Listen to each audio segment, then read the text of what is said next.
L'association Saint-Clément-Ses Faïences et son passé, qui depuis une dizaine d'années organise des expositions de faïence, une exposition annuelle à Saint-Clément au mois d'août.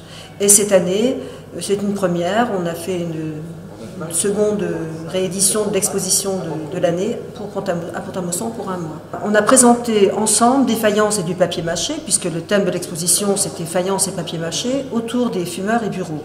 Puisque ces deux produits qui étaient vendus ensemble dans notre catalogue, on faisait des modèles coordonnés pour les fumeurs et les bureaux au XIXe siècle.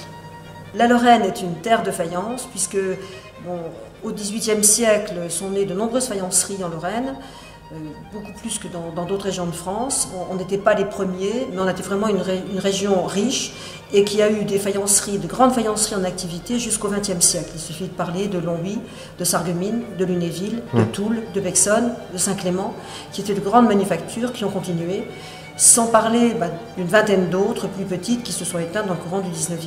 Donc c'est une terre de faïence, la Lorraine, de tradition. La majeure partie des faïences que l'on présente dans l'exposition sont issues de collections privées.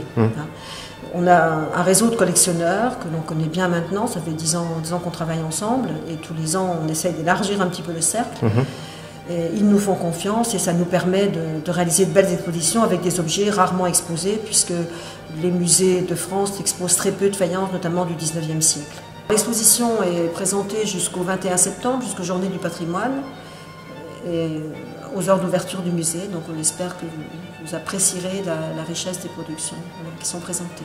Oui, j'ai eu l'idée de ce partenariat avec l'association des faïences de Saint-Clément. Je travaille avec Madame Galam depuis quelques années d'ailleurs. On travaille tous les deux au sein de l'Académie Lorraine des Arts du Feu.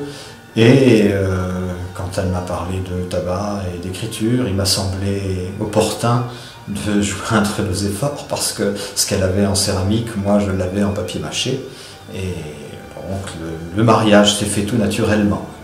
On voit l'évolution des techniques, on voit comment on est passé de la pipe des révolutionnaires, au cigare du bourgeois de l'époque Louis-Philippe, et finalement à la cigarette des époques contemporaines, lorsque tout le monde s'est mis à fumer et ne plus chiquer le tabac comme ça se faisait au XIXe siècle.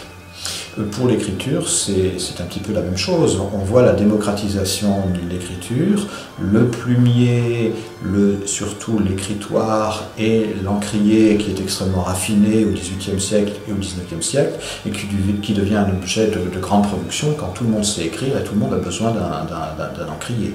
Donc c'est en cela que l'exposition est intéressante. C'est pas seulement une exposition artistique, c'est aussi une exposition d'histoire sociale.